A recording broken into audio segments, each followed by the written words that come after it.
Bonjour. Alors aujourd'hui, on plonge dans un jeu de société assez particulier, Mistwind. Imaginez, du commerce, de la stratégie, mais pas sur l'eau, non, dans les cieux. Et à dos de baleines volantes géantes.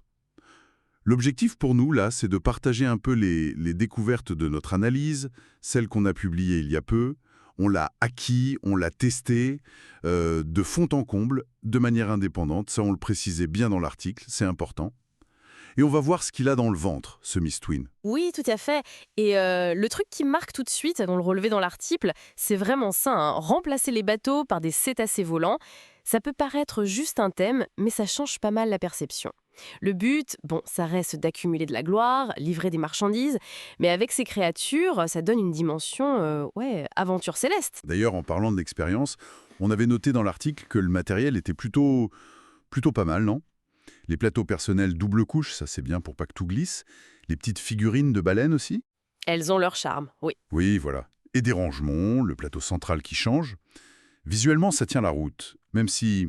Même si, oui, on l'a dit dans l'analyse, il y a pas mal d'icônes au début, faut un petit temps d'adaptation. C'est ça. Mais il y a des aides de jeu, heureusement. Oui, elles sont utiles. Mais le vrai cœur du jeu, et ça, on trouvait ça vraiment très fort dans notre article, c'est le système d'action. Avec les 5 jetons numérotés, chaque tour, en secret, on en met un de côté, on ne va en utiliser que 4. Ah oui, je me souviens ça. Ça oblige à anticiper ce que les autres vont vouloir faire ou ce qu'on ne pourra pas faire soi-même. Exactement, ça crée une tension pour accéder aux actions de base. Récupérer des ressources, recruter des personnages qui ont des pouvoirs, bien sûr faire des actions de travail spécifiques ou construire et utiliser des ports. C'est ce mécanisme qu'on qualifiait de diablement efficace dans notre papier pour l'attention autour de la table. Et à côté de ça, il y a les actions plus spécifiques, on va dire.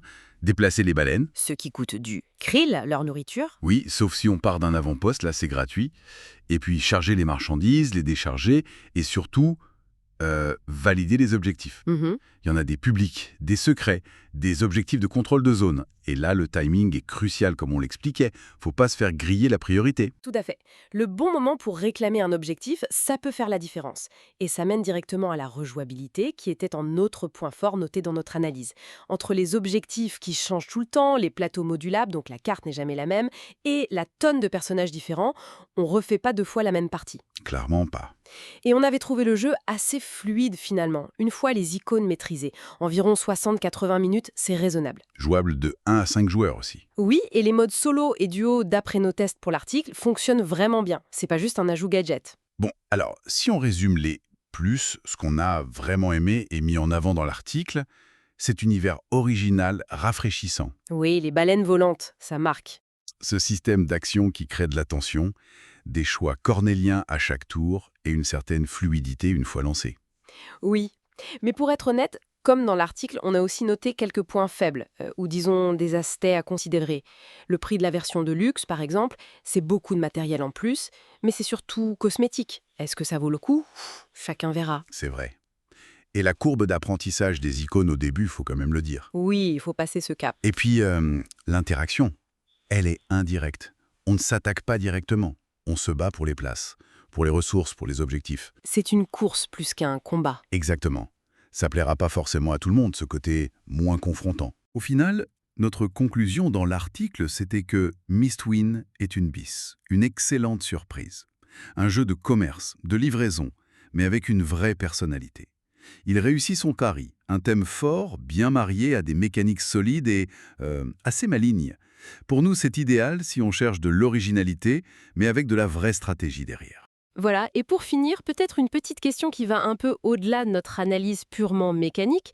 Est-ce que le fait d'utiliser des créatures vivantes, bon, imaginaires, d'accord, mais vivantes quand même, comme des outils logistiques, est-ce que ça change quelque chose à notre rapport au jeu par rapport à, je sais pas, des navires, des camions? Est-ce que diriger ces baleines, ça introduit une autre réflexion sur le commerce, l'exploitation des ressources, même inconsciemment dans cet univers? C'est une piste intéressante à creuser, je trouve.